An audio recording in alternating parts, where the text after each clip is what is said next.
All right, welcome to the third game of the evening.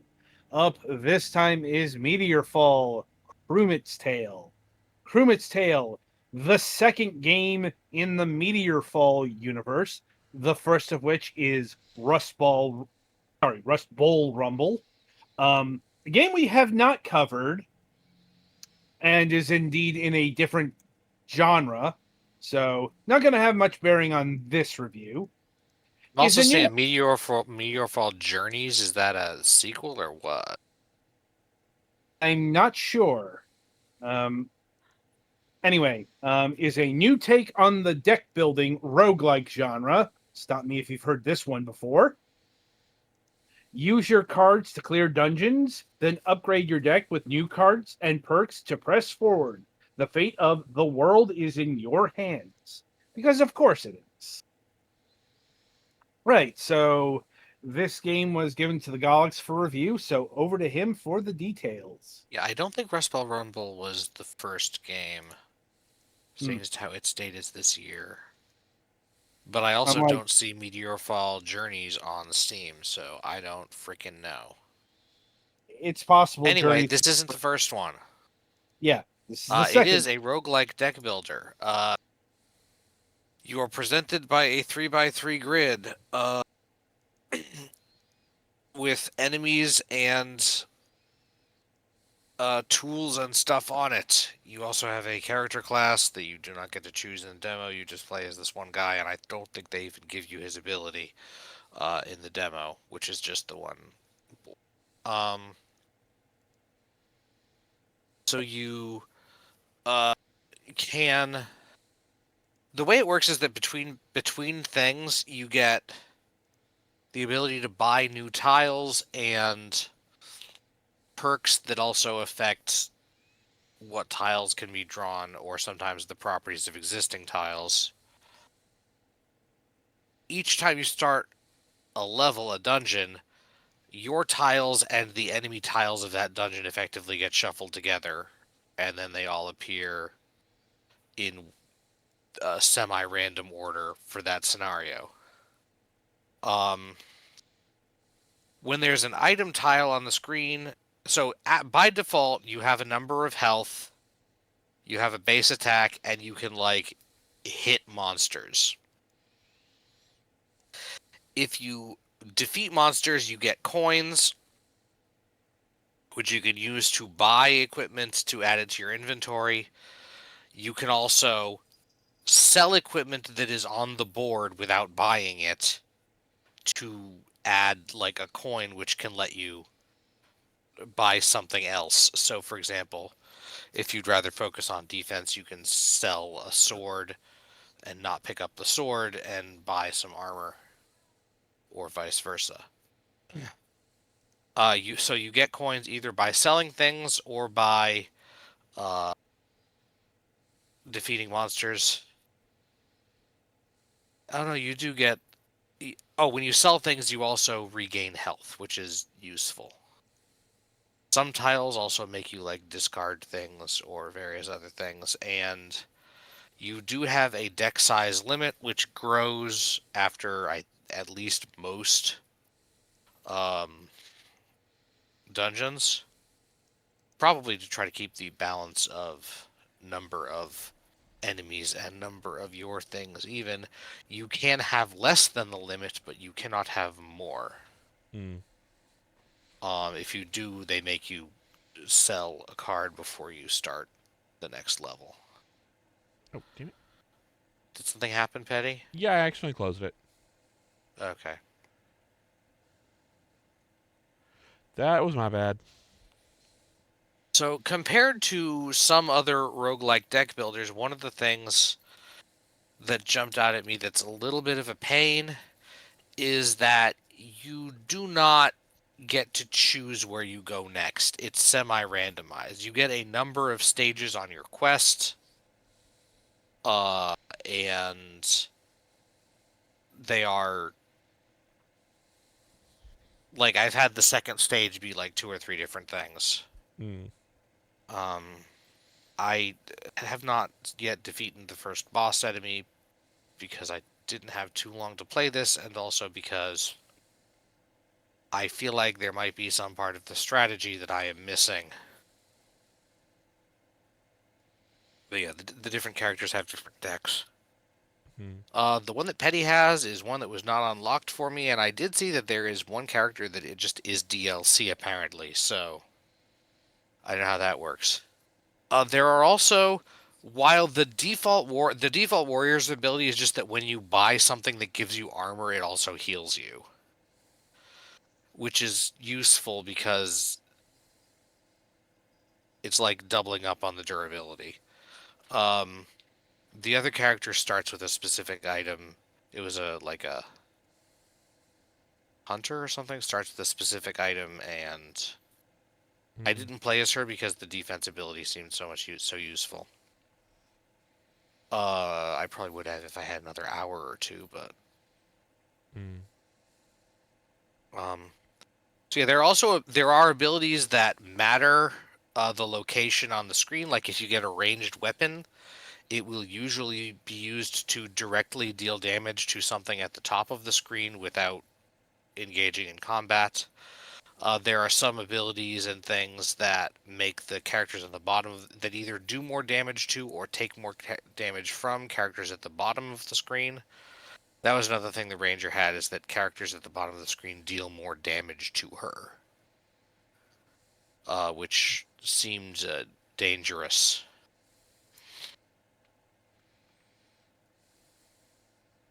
Since I was already going to be losing healing with that. Betty's playing as a wizard who I see has a whole bunch of spell stuff in their deck instead of like swords and armor. Right. I assume they function similarly, except for maybe they count more about positioning. So yeah, a lot of the strategy in this game is that when you have things in your inventory, which is the by default 4 cards at the bottom of the screen that you up to 4 that you can have at a time. Each one has a number of uses on it, but they're not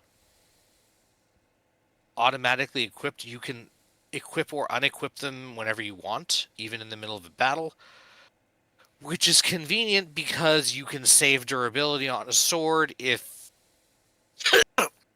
your damage is, if you get something that increases your base damage to 3 and you have enemies that have 6 health and 8 health and you have a sword that increases your attack by 1 and has 3 uses, which is a real scenario, you don't want to use the sword on the guys with 3 health because you kill them in 2 hits either way. But on the 8 health guys, it makes a difference between whether you kill them in 2 hits or 3. And enemies generally get to hit you back every time you hit them. Some enemies have attacks that always go first, unless you have an attack that makes your attack go firster. Some enemies have abilities that will break through and ignore any armor you have and also break it, so unequip your armor if you're fighting one of those. That kind of thing.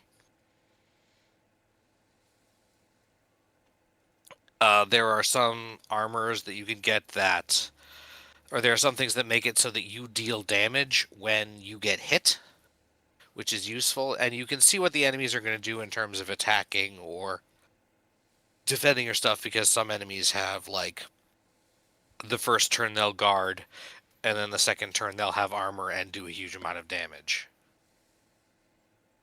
I don't think the armor goes away. You have to work through it, but you want to have something to protect you on that turn, because otherwise you will take a lot of damage. There are also some items on the board that are free, like a treasure chest or a potion or something, that will... The treasure chest just gives you money.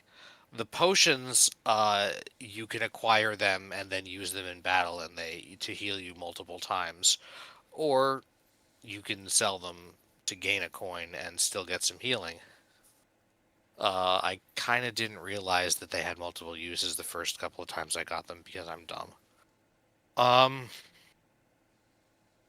And sometimes enemies have armor, and then bosses can have like conditions that make them harder throughout. Like the first boss I got to was a skeleton guy who gains one armor for every monster you kill before hit. Like actually every time, even after he's showed up, if you kill any more monsters, he gets more armor.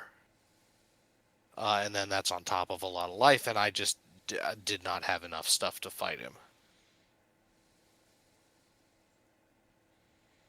I feel like I'm rambling a little bit. Have I given you guys any questions or? No, I think I'm good. Nor I. Okay. Overall, it seems like the mechanics are pretty solid generally. I think it's an interesting game. My first criticism of at least the Switch port of this game, you can use the touchscreen on the Switch, and I kind of recommend this, and maybe recommend getting this on a platform that allows you to use a mouse or something, because on the Switch, even though almost everything you're doing is a grid, it makes you navigate using the stick instead of the D-pad, and that annoys me. The only thing I could find that the D-pad does is that if you tap down on it, it brings up your run history, and then you need to press the cancel button to close it.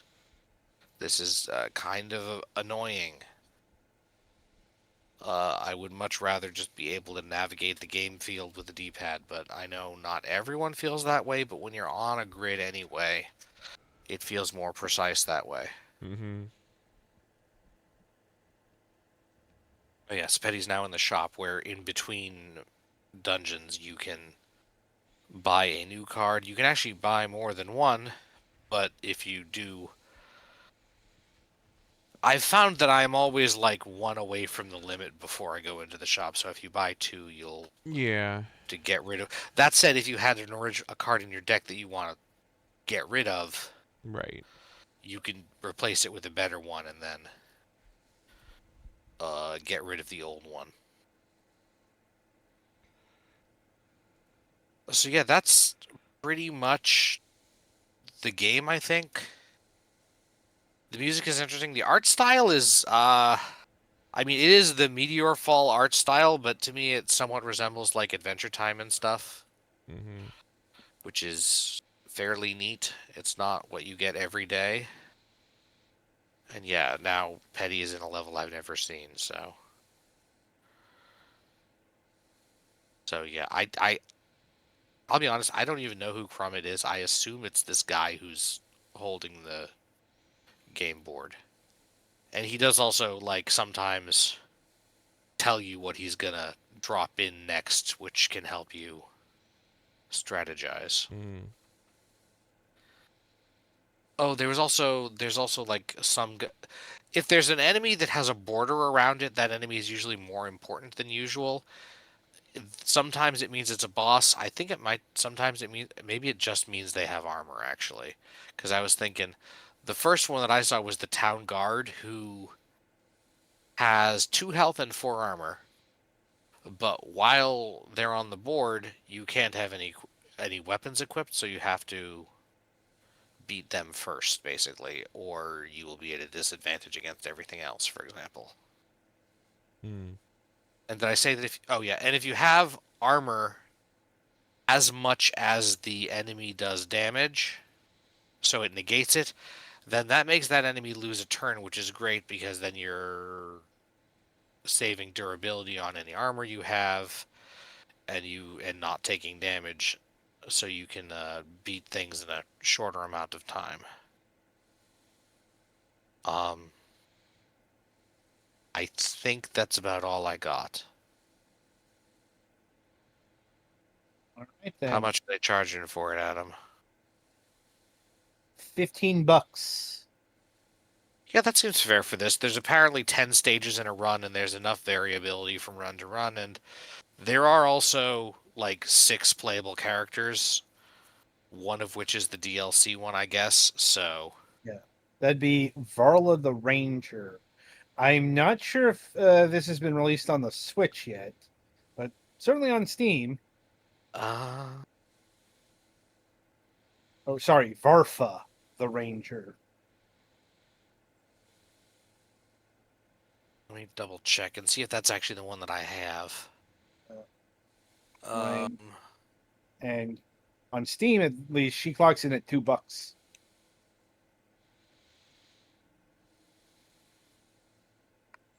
yeah, I think she's the one that actually was included on mine, so that might be Hmm.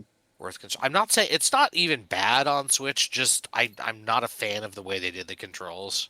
This isn't a game that requires a lot of like control fidelity, so it's not like you're gonna lose if you keep accidentally activating Right. the defense. Just it's a pain. Duly noted. Like anything else?